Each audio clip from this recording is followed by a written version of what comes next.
दोस्तों, अब तक हम सल्तनत उस्मानिया के 10वें सुल्तान सलमान द मैग्निफिसेंट तक की गुफ्तगू कर चुके हैं।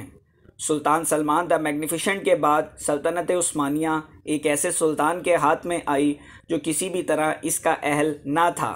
जिस सल्तनत की बुनियाद 13वीं सदी में सुल्तान उस्मान ने नहायत नेक नियति से रखी थी, उसे सुल्तान सलमान ने 16वीं सदी तक अपने अरूज पर पहुंचा दिया था।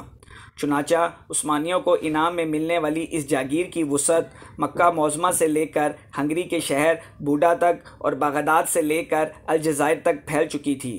लेकिन सुल्तान सलमान के बाद इसका ज़वाल शुरू हुआ और यह सल्तनत रोज़ ब रोज़ ढलने लगी। इसकी वजूहात अंदरूनी भी थी और बैरूनी भी। 15वीं सदी से यूरोप तरक्की के मनाजिल तय कर रहा था, जब रूस की सल्तनत जो अब तक गुमनामी के अंधेरे में गुम थी, इसका शुमार भी आलमी ताकतों में होने लगा। लेकिन ये सब सल्तनत उस्मानिया के लिए इतना नुकसानदेह ना था, बल्कि इस जवाल के असबाब खुद नालायक सलातीन उस्मानी और उमराए दौलत के हाथों फराहम किए गए। सलमान द मैग्निफिसेंट के बाद जो सुल्तान तख्त नशीन हुए, उनकी अक्सरियत इतनी बड़ी सल्तनत संभालने के काबिल ना थी। नाअहलों की तवील फहरिस्त में सबसे पहला नाम सलीम सानी का है, जिसने अपने मुख्तसर दौरे हुकूमत को शराब नोशी और ऐशो इशरत की नज़र कर दिया और अमूर सल्तनत से मुँह मोड़ कर अपना ज़्यादा वक्त शाही हरम में ज़ाया किया। ये पहला उस्मानी ताजदार था जो मैदान जंग में जाने से कतराता था। इससे पहले जितने भी सुल्तान गुजरे थे, वो शाही तख्त से ज़्यादा घोड़े की पीठ को और कानों में रस घोलने वाली मौसीकी से ज़्यादा तलवारों की झनकार पसंद करते। मगर अफसोस सलीम सानी ऐसा ना था।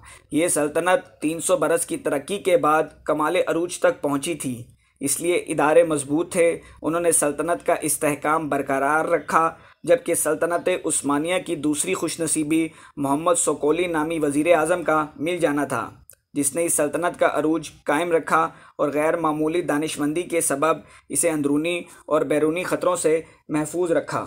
मोहम्मद सोकोली ने 2 अहम तजावीज़ पेश की जो इसकी बेहतरीन जहानत की निशानदेही पेश करती हैं। पहली, खामनाए सुइस में एक नहर खोदी जाए जिसके ज़रिए बहरा अहमर यानी रेड सी और बहरा रूम यानी मेडिटेरियन सी को मिला दिया जाए।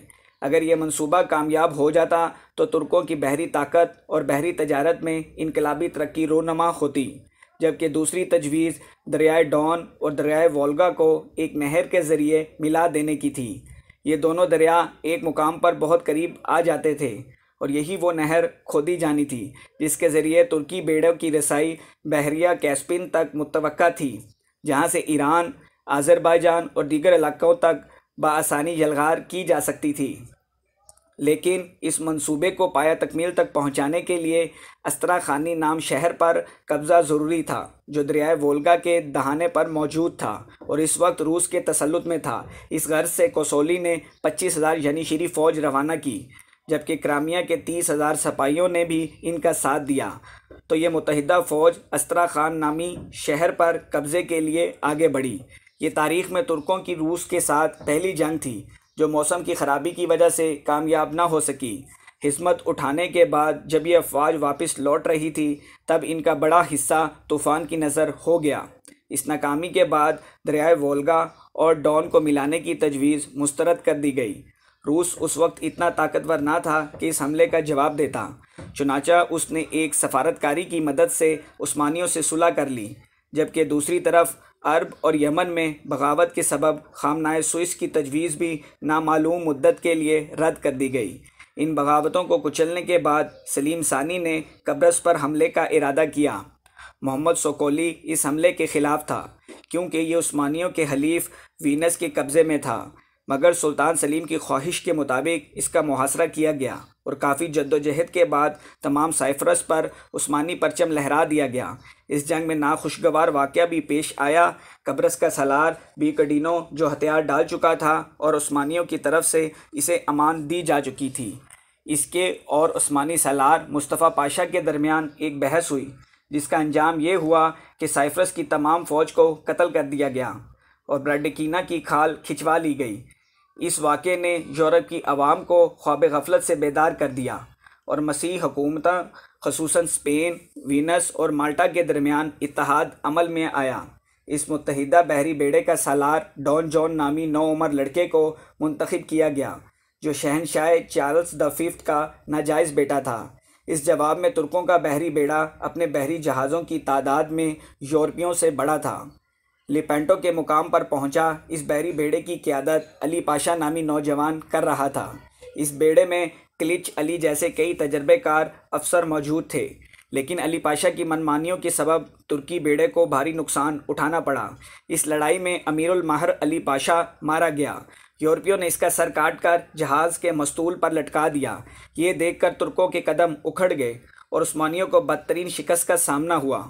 क्लिच अली बमुश्किल 40 जहाज़ों को बचाने में कामयाब हुए, जबकि जहाज़ों की अक्सरियत तबाह कर दी गई या फिर इन पर कब्ज़ा कर लिया गया।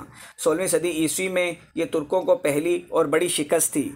इससे पहले ये तसव्वुर किया जाता था कि उस्मानियों को शिकस्त देना नामुमकिन है, जो इस जंग के बाद ख़त्म हुआ। इस शिकस्त के बाद समुद्रों पर से उस्मानियों की हुकूमत मुकम्मल तौर पर ख़त्म कर दी। क्लिच अली, जिसे इस शिकस्त के बाद अमीरुल बहर का ओहदा दिया गया था, इसने एक नए अज़म के साथ चंद महीनों में एक नया बहरी बेड़ा तश्कील दिया और फिर इसके साथ मुकाबले के लिए निकला। उस्मानियों की इस कदर तेज़ी को देखते हुए तमाम यूरोप मरूब हो गया। चुनाचे जंग की नौबत पेश ना आई। साइप्रस से कब्ज़े के दौरान जो ताल्लुकात ख़राब हो गए थे, चंद नई शराइत और मराहत के ज़रिए दोबारा बहाल हुए। डॉन जॉन ने एक हस्पानवी बेड़े के साथ ट्यूनिस पर कब्ज़ा कर लिया था। क्लिच अली एक ज़बरदस्त बहरी बेड़े के साथ यहाँ पहुँचा और हस्पानियों को शिकस्त देकर इसे दोबारा फ़तह कर लिया। 1574 ईस्वी में सुल्तान सलीम सानी का इंतकाल हुआ।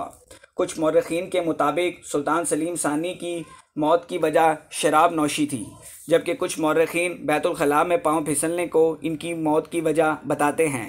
इनके बाद अगले सुल्तान मुराद थर्ड बने। इनका किस्सा आप अगली वीडियो में सुन सकेंगे। आप लोगों के प्यार भरे कमेंट्स और लाइक्स का बहुत बहुत शुक्रिया।